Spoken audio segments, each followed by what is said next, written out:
ክቡር ዶክተር አብይ አህመድ የፍትሪ ጠቅላይ ሚኒስትርና የጦር ኃይሎች ጠቅላይ አዛዥ፣ ክብርት ቀዳማዊት እመቤት ወይዘሮ ዝናሽ ታያቸው፣ ክቡር አቶ ታደገሰ ጫፎ የሕዝብ ተወካዮች ምክር ቤት አፈጉባኤ፣ ክቡር አቶ ደስታ ሌዳሞ የሲዳማ ብሔራዊ ክልላዊ መንግስት ርዕሰ መስተዳድር፣ ክቡር ጀነራል አበባው ታደሰ የመከላከያ ምክትል ጠቅላይ ኤታማዦር ሹም፣ ክቡራን የክልል ርዕሰ መስተዳድሮች፣ ክቡራን ሚኒስትሮች፣ ሚኒስትር ዴኤታዎች፣ ክቡራን የፌዴራል ከተሞች ከንቲባዎች፣ ሌተናል ጀነራል ሹማ አብደታ የልዩ ዘመቻዎች እዝ ዋና አዛዥ፣ ክቡራን የጀግናው መከላከያ ሰራዊታችን የኃይል የእዝና የዋና መምሪያ አዛዦች፣ ክቡራን ክቡር ብርጋዴር ጀነራል ተስፋዬ ሀብተማርያም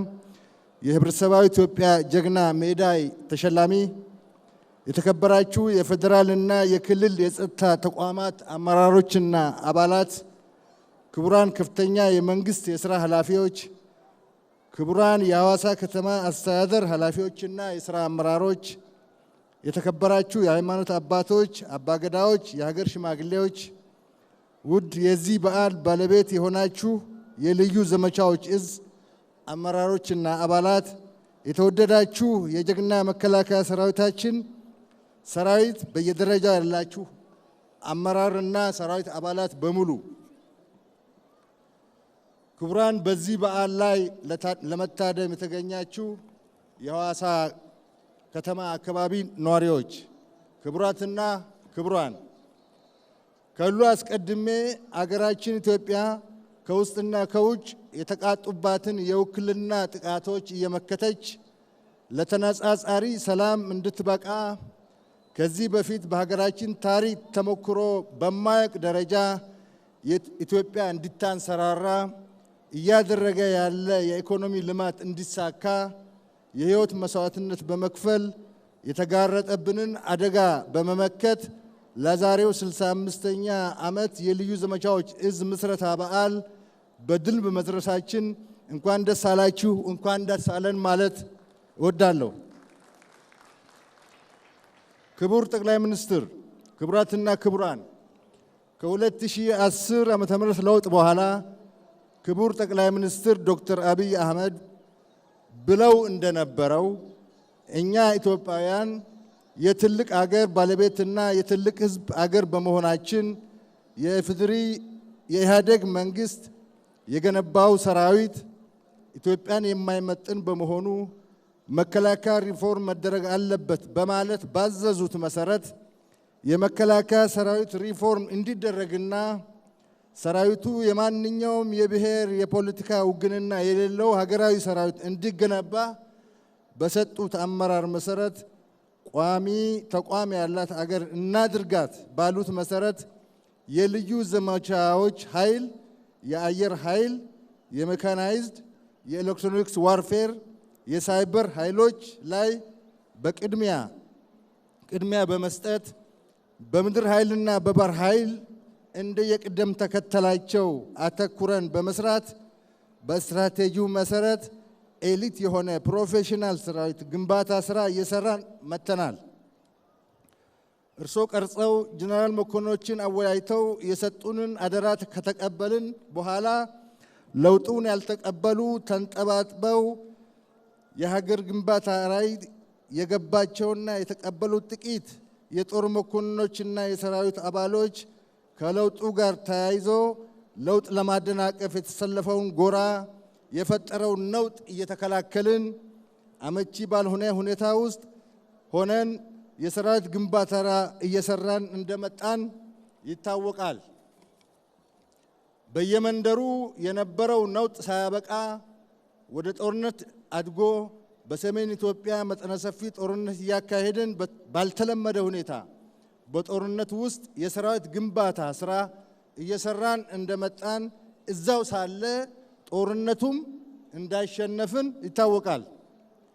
ያልተዘጋጀ ይልቁንስ ፈርሶ የነበረ ሰራዊት ህይወት እንዲዘራ በማድረግ እዚህ ደረጃ መድረሳችን ፈጣሪ እኛን ተጠቅሞ የሰራው ስራ እንጂ የሚቻል ነገር ነበረ ለማለት በታሪክ ሰምቼ አላውቅም። ከጦርነቱ በኋላም የኢትዮጵያ ፌዴራላዊ ዴሞክራሲያዊ ሪፐብሊክ መንግስት ጠቅላይ ሚኒስትር እና የጦር ኃይሎች ጠቅላይ አዛዥ ክቡር ዶክተር አብይ አህመድ ያስቀምጡትን አቅጣጫና ራዕይ ለማሳካት 7/24 ሰዓት በመስራት የሰራዊት ግንባታ ተልዕኮ ለማሳካት በብዛት፣ በጥራት፣ በአደረጃጀት፣ በአይነት፣ በቴክኖሎጂ፣ በመከላከያ ኢንዱስትሪ ልማትና በመሰረተ ልማት ሁለገብ የሆነ አስተማማኝ የሀገር መከላከያ ሰራዊት ገንብተናል። ሀገራዊነትና የሀገር ብሔራዊ ጥቅም ያልገባቸው ብዙ ተቀጣሪ ባንዳዎች እያስቸገሩን እነሱን እየታገል የሰራነው የሰራዊት ግንባታ ስራ ስለሆነ ድካማችንን እጥፍ ድርብ አድርጎታል።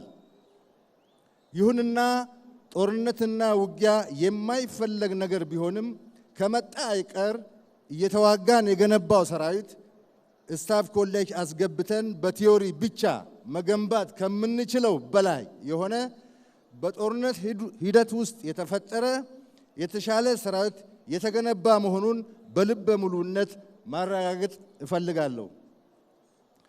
ጦርነቱና የየመንደሩ ግጭት የካዴት የስታፍ ኮሌጅ እና የዋር ኮሌጅ የቲዮሪ ትምህርትን በመጨመር በጦርነት ተመክሮ ዳብሮ የሰለጠነ ሰራዊት ለመገንባት እድል አግኝተናል። ስለዚህ የኛ ሰራዊት የቲዮሪ ሰራዊት አይደለም።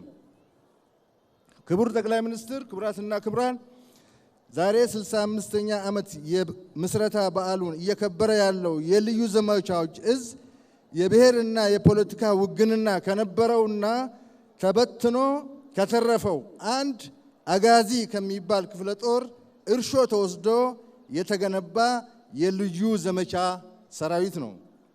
የሚኖረውን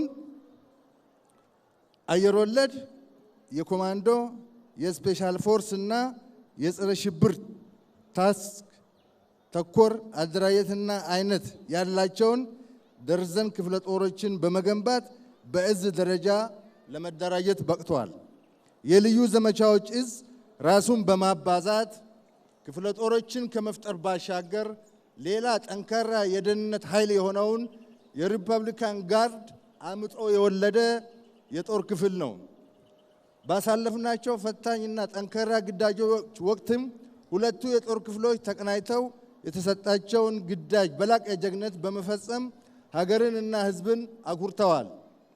ወደፊትም የሚሰጣቸውን ግዳጅ ተቀናጅተው ግዳያቸውን አብረው የሚፈጽሙ ናቸው። ስለሆነም የልዩ ዘመቻዎች እዝን እና የሪፐብሊካን ጋርድ ኃይልን ለያይቶ መናገር አይቻልም። የልዩ ዘመቻዎች እዝ ከ1953 ዓመተ ምህረት የአየር ወለድ ጦር ምስረታ ተነስቶ በ1970 ዓመተ ምህረት ፈርሶ እንደገና በ1973 ዓመተ ምህረት 5ኛ አየር ወለድ ብርጌድ በሚል ተመስርቶ በሂደት በ1977 ዓመተ ምህረት ወደ 102ኛ አየር ወለድ ክፍለ ጦር ያደገ ነው። 102ኛ ክፍለ ጦር ከደርግ መንግስት መውደቅ ጋር ፈርሶ እንደገና ከኢህአዴግ ጋር ከበረሃ የመጡ 4 ኮማንዶ ሻለቆችንና ከተበተነው 102ኛ አየር ወለድ ክፍለ ጦር የተገኙትን በማሰባሰብ አጋዚ የተባለ ክፍለ ጦር ተመሰረተ። አጋዚ ክፍለ ጦር ለውጡን ተከትሎ በብሔርና በፖለቲካ ውግንና ምክንያት ለውጡን ያልተቀበሉ መኮንኖች፣ ባለሌላ መልእክተኞችና ወታደሮች በብዛት በመክዳታቸው ክፍለ ጦሩ ተዳክሞ ከነበረበት በማንሳት የመከላከያ አመራርና የልዩ ዘመቻ እዝ አመራሮች በውጊያ ውስጥ ደርዘን ክፍለ ጦሮችን በመፍጠር ለእዝና ለቁጥጥር አመቺ ይሆን ዘንድ የልዩ ዘመቻዎች እዝ ተብሎ የተመሰረተ እዝ ነው። ይሄ የጦር ክፍል ባለፉት 65 የተልእኮ ዓመታት በሳህል ናቅፋ ፊልም የሚመስል ግዳጅ ፈጽመዋል። በደርግ ዘመን ከሻዕቢያ ጋር በነበረ ጦርነት በርካታ አስደማሚ ግዳጆችን ተወጥተዋል። በኢትዮ ኤርትራ ጦርነት ውጊያ ቀያሪ ሚና ተጫውተዋል። ድንበር ተሻግሮ የሰላም ማስከበር ግዳጅ፣ ጸረ አልሸባብ እና ጸረ ሙርሌ ጎሳ የህፃናት ጠለፋ ኦፕሬሽን ላይ በመሳተፍ ሕፃናትን ከጠለፋ አስለቅቀዋል።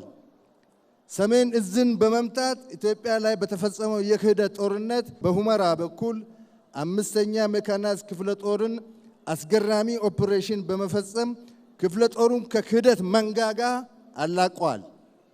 በአዲቀይህ፣ በዛላምበሳ፣ በፋጺ፣ በሂዳጋ ሐሙስ፣ በነጋሽ፣ በአጉላ ማጥቂያ አቅጣጫዎች በመሰለፍ የሕግ የማስከበር ዘመቻን ያፈጠነ ሰራዊት ነው። ጦርነቱ ወደ አፋርና አማራ በተስፋፋ ጊዜ በዞብል፣ በድሬ ሮቃ፣ በኒኒበር፣ በከሚሴ፣ በሸዋሮቢት፣ በጠርማ በርና በመሳሰሉት ጠላትን በመመከት የተበላሸ ውጊያን በማቃናት በኃይል የበታችነት እንከላከል የነበረውን ውጊያ በማዘግየት ውጊያችን ለዝግጅታችን ጊዜ እንዲሰጥ ያደረገ የጦር ክፍል ነው። ጽንፈኛ ህወሓት ከጠርማ በር ወደ ትግራይ ካፈገፈገ በኋላ መቼም ሰው ነውና ይማራል ተብሎ ሲጠበቅና ለውይይትና ንግግር ስንሰናዳ 12 አርሚ በማዘጋጀት የኃይል የበላይነት ፈጥር ያለው በማለት 3ኛ ዙር ጦርነት በከፈተች ጊዜ መከላከያ በነደፈው ምርጥ የውጊያ ጥበብ ለልዩ ዘመቻ ጦር ተመርጦ በተሰጠው ከባድ ግዳጅ ገዢ መሬቶችና ኮንክሪት ምሽጎች እንዲሁም የሜካናይዝድ ድብደባ ተቋቁሞ የሞት ሽረት ውጊያ በማድረግ ለጠቅላላው የሽራሮ አዲ ሀገራይ ግንባር መፈራረስ ቁልፍ ሚና የተጫወቱ የጦር ክፍሎች ናቸው።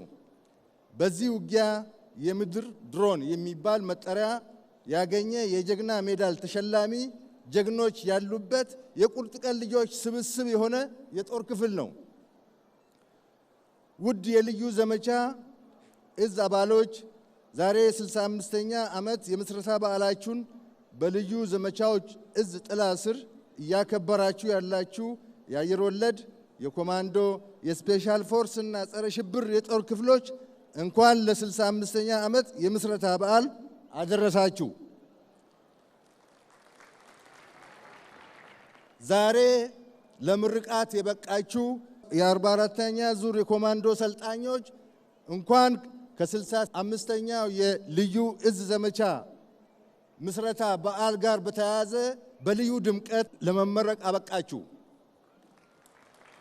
ለኢትዮጵያ ሀገራችሁ የሰራችሁት ገድል፣ የከፈላችሁት መስዋዕትነት እና ያዳበራችሁት አርበኝነት በታሪክ የተመዘገበ ጠላቶቻችንን ያራደ የኢትዮጵያን ጀግንነት ማሳያ ሞዴል እንደነበራችሁ ሁሉ አሁንም እንደሆናችሁ ሁሉ የቀይ መለዮ ክብራችሁን ጠብቃችሁ የላቀ ታሪክ ለመስራትና ኢትዮጵያ ፍጹም ሰላማዊት የበለጸገች ሀገር ለመሆን እያደረገች ያለውን ትግል በድል ለመጨረስ ዛሬም እንደ ትላንቱ በጽናት እንድትቆሙ ተቋማችሁ ያምናል።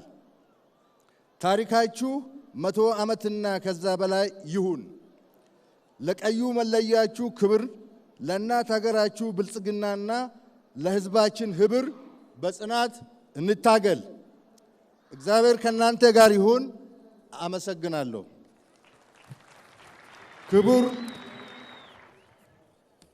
ዶክተር አብይ አህመድ የኢፌዴሪ ጠቅላይ ሚኒስትር፣ የጦር ኃይሎች ጠቅላይ አዛዥ፣ በዚህ በዓል በመገኘቱ እያመሰገንኩ ይሄ በዓል ትልቅ መልእክት ስለሚፈልግ ወደ መድረክ መጥተው ንግግር እንዲያደርጉ በታላቅ አክብሮት ጋብዛለሁ።